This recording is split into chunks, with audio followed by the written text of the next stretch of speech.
বিশেষ খবর হলো পাকিস্তানি সীমান্তে ভুল করে ঢুকে পড়া বিএসএফ এর জওয়ান হুগলির রিষড়ার বাসিন্দা পূর্ণাম সাউ আজ বাড়ি ফিরেছেন। ওয়েমার শিটে কারচুপির অভিযোগে চাকরি খোয়ানো শিক্ষকদের একাংশ 31শে ডিসেম্বর পর্যন্ত চাকরিতে বহাল রাখার আর্জি দেশের শীর্ষ আদালত খারিজ করে দিয়েছে। সুপ্রিম কোর্টের নির্দেশে 2016 সালে এসএসসি গ্রুপ সি ও গ্রুপ ডি বিভাগের যেসব কর্মী চাকরি হারিয়েছেন তাদের ভাতা দেওয়ার জন্য রাজ্য শ্রম দপ্তর বিজ্ঞপ্তি জারি করেছে। কেন্দ্রীয় সরকার প্রাথমিক ও উচ্চ মাধ্যমিক স্কুলগুলিতে মিড ডে মিলের বরাদ্দ বাড়িয়েছে। আদালতের নির্দেশে রোজভ্যালি চিটফান্ড কাণ্ডে প্রতারিতদের 7ম দফায় টাকা ফেরত দেওয়ার প্রক্রিয়া এবং সংস্থার সম্পত্তি নিলাম করে অর্থ সংগ্রহ চলেছে। বাংলার আদ্রিয়ান কর্মকার আইএসএসএফ জুনিয়র শুটিং বিশ্বকাপে আরেকটি পদক জয় করেছেন। আসছে বিস্তারিত খবরে। পাকিস্তানি সীমান্তে ভুল করে ঢুকে পড়া বিএসএফ এর জওয়ান হুগলির রিষড়ার বাসিন্দা পূর্ণাম সাউ আজ বাড়ি ফিরেছেন। বিকেল 4:45 নাগাদ পূর্বা এক্সপ্রেসে করে তিনি হাওড়া স্টেশনে পৌঁছন। তারপর গাড়ি করে রওনা দেন বাড়ির উদ্দেশ্যে। হাওড়া স্টেশনে পৌঁছলে তাকে সাদর অভ্যর্থনা জানানো হয়। জয় হিন্দ ধ্বনি দিয়ে ত্রিবর্ণ রঞ্জিত জাতীয় পতাকা নেড়ে তাকে স্বাগত জানান সেখানে উপস্থিত জনতা। পূর্ণাম বলেন, সকলের শুভেচ্ছা ও প্রার্থনার জন্যই তিনি নিরাপদে দেশে ফিরতে পেরেছেন। आप लोग की कृपा थी जिसके वजह से मैं वतन अपने वापस वहां आ गया। উড়েকো পাঞ্জাবের ফিরোজপুর সীমান্তে গত 22 এপ্রিল পাকিস্তানি রেঞ্জার্সের হাতে আটক হন পূর্ণাম। ভারতের সঙ্গে বেশ কয়েকটি ফ্ল্যাগ মিটিং এর পর গত 14 মে পাকিস্তান তাকে মুক্তি দেয়। 21 দিন পর আটারি ওয়াঘা সীমান্ত দিয়ে ভারতে ফেরানো হয় তাকে। সন্ত্রাস দমন ইস্যুতে দেশবাসীকে অবহিত করতে বিশেষ সংসদীয় অধিবেশন ডাকার জন্য তৃণমূল কংগ্রেস কেন্দ্রের কাছে আবেদন জানিয়েছে। সাম্প্রতিক সন্ত্রাস দমন নিয়ে দেশের ভূমিকার কথা তুলে ধরতে কেন্দ্রীয় সরকার বিশ্বের বিভিন্ন প্রান্তে যে সর্বদলীয় প্রতিনিধি দল পাঠিয়েছে, দলনেত্রী মুখ্যমন্ত্রী মমতা ব্যানার্জি আজ সামাজিক মাধ্যমে তার ভূয়সী প্রশংসা করেন। দলের সদস্যরা নিরাপদে দেশের ফিরে আসার পরেই এই অধিবেশনের ডাকার আবেদন জানিয়েছেন তিনি। বর্তমান সংঘাতপূর্ণ পরিস্থিতি ও সেই সংক্রান্ত অগ্রগতির বিষয়ে অন্য কারোর আগে দেশবাসীর সামনে সেই সংক্রান্ত তথ্য তুলে ধরার কথাও বলেছেন মমতা। ভারতীয় সেনাবাহিনী যে দক্ষতার সঙ্গে অপারেশন সিন্দুরে সাফল্য লাভ করেছে তা দেশবাসী হিসেবে গর্বের বিষয় বলে মনে করেন বিড়লা কারিগরি ও শিল্প সংগ্রহশালার প্রাক্তন অধিকর্তা শুভব্রত চৌধুরী।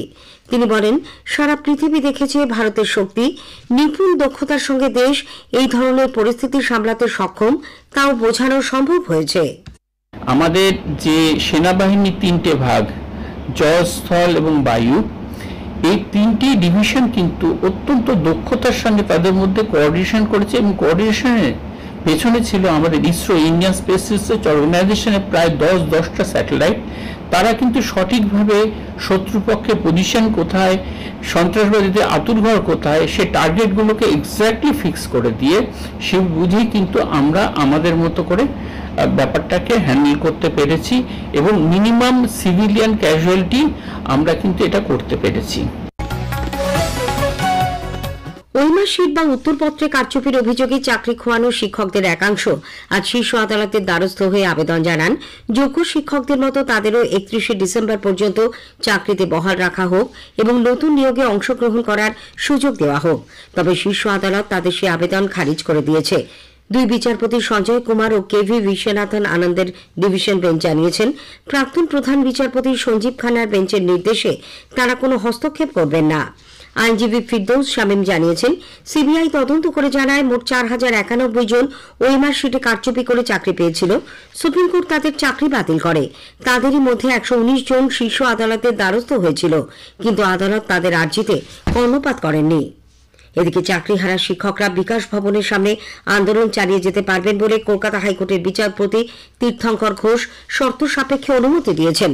সেন্ট্রাল পার্ক লাগোয়া রাস্তায় শান্তিপূর্ণভাবে তারা আন্দোলন করতে পারবেন, তবে একসঙ্গে 200 জনের বেশি ধর্নায় বসতে পারবেন না। আন্দোলনকারীদের মধ্যে থেকে 10 জনের নাম আগে থেকে পুলিশকে জানিয়ে রাখতে হবে। কোনো রাজনৈতিক নেতার সহমর্মিতা দেখিয়ে আন্দোলনে থাকতে চাইলে পুলিশ ও আন্দোলনকারীদের সঙ্গে আলোচনা করে সেই বিষয়ে সিদ্ধান্ত নেওয়া হবে। আগামী 4 জুলাই ফের এই মামলার শুনানি। সুপ্রিম কোর্টের নির্দেশে 2016 সালে এসএসসি গ্রুপ সি ও গ্রুপ ডি বিভাগের যেসব কর্মী চাকরি হারিয়েছেন তাদের ভাতা দেওয়ার জন্য রাজ্য শ্রম দপ্তর বিজ্ঞপ্তি জারি করেছে। এর আওতায় গ্রুপ সি কর্মীদের মাসে 25,000 ও গ্রুপ ডি কর্মীদের 20,000 টাকা করে ভাতা দেওয়া হবে। West Bengal livelihood and social security interim scheme 2025 নামে এই প্রকল্পটি কার্যকর হবে গত এপ্রিল মাস থেকে। রাজ্য মন্ত্রিসভা গত 14 মে প্রকল্পটি অনুমোদন করে। এদিকে চাকরিহারা শিক্ষাকর্মীরা সরকারের দেওয়া আর্থিক অনুদান নেবেন বলে জানিয়েছেন। তাদের তরফে সুজয় সর্দার বলেন, 2016 গ্রুপ সিতে 2037 জনকে নিয়োগ করা হয়। এর মধ্যে 1,255 জনের বিরুদ্ধে কোনো অভিযোগ নেই। অন্যদিকে গ্রুপ ডিতে নিয়োগ করা হয়েছিল 3,880 জনকে। এদের মধ্যে 2,139 জনের বিরুদ্ধে কোনো অভিযোগ নেই। প্রবীণ কংগ্রেস নেতা অধীর রঞ্জন চৌধুরী চাকরিহারা শিক্ষকদের ক্ষেত্রে অবিলম্বে যোগ্য অযোগ্য নির্ধারণ করার দাবি জানিয়েছেন।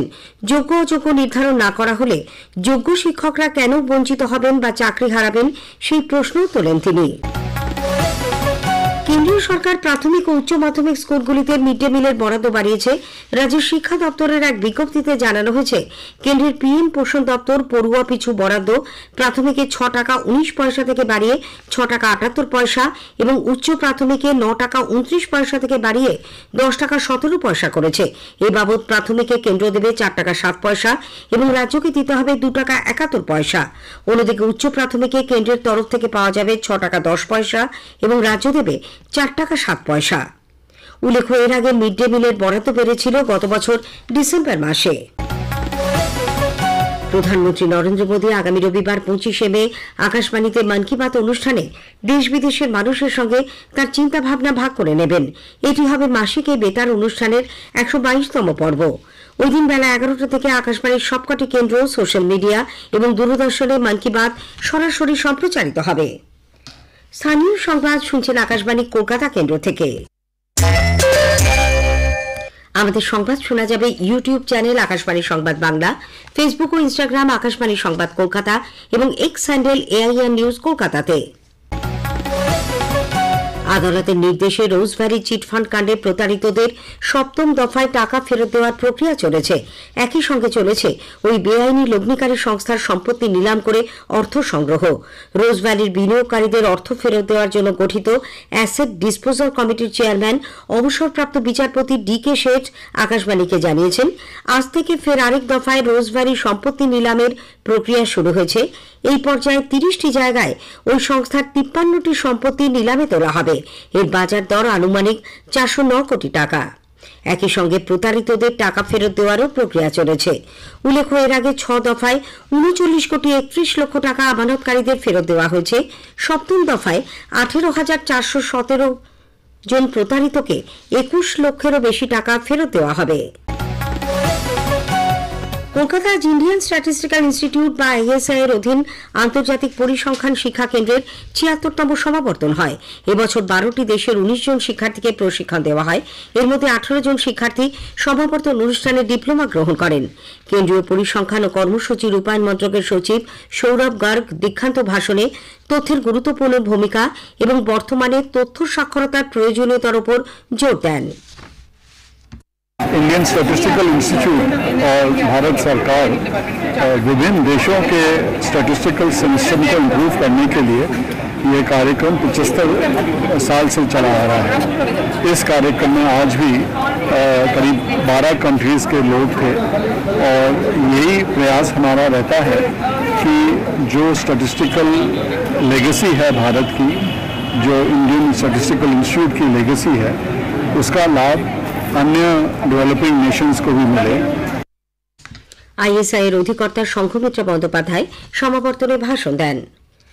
রাজ্য সরকার উপযুক্ত পরিচয়পত্র ছাড়া এলাকায় কেউ সমীক্ষা করতে গেলে বা কোনো রকম প্ররোচনামূলক প্রচার চালালে অভিযুক্তর বিরুদ্ধে দ্রুত ব্যবস্থা গ্রহণের জন্য সব সীমান্তবর্তী জেলা শাসক ও পুলিশ সুপারদের নির্দেশ দিয়েছে।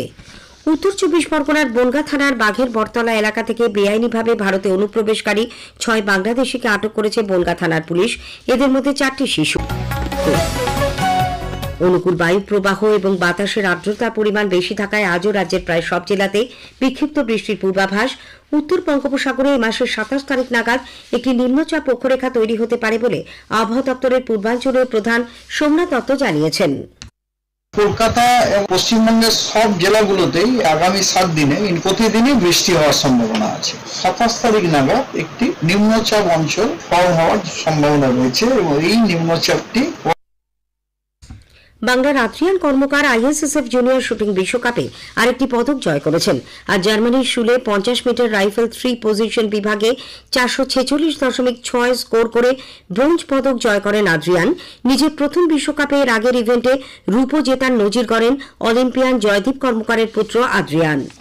এভারেস্ট শৃঙ্গ জয় করে আজ শহরে ফিরেছেন কলকাতা পুলিশের কনস্টেবল লক্ষ্মীকান্ত মণ্ডল। দমদম বিমানবন্দরে তাকে স্বাগত জানান কলকাতার পুলিশ কমিশনার মনোজ ভার্মা এবং অন্য আধিকারিকরা। শেষ করার আগে স্থানীয় সংবাদের বিশেষ কিছু অংশ আরও একবার। পাকিস্তানি সীমান্তে ভুল করে ঢুকে পড়া বিএসএফ এর জওয়ান হুগলির রিষড়ার বাসিন্দা পূর্ণাম সাউ আজ বাড়ি ফিরেছেন। সুপ্রিম কোর্টের নির্দেশে 2016 সালে এসএসসি গ্রুপ সি ও গ্রুপ ডি বিভাগে যেসব কর্মী চাকরি হারিয়েছেন তাদের ভাতা দেওয়ার জন্য রাজ্য শ্রম দপ্তর বিজ্ঞপ্তি জারি করেছে। স্থানীয় সংবাদ শেষ হল।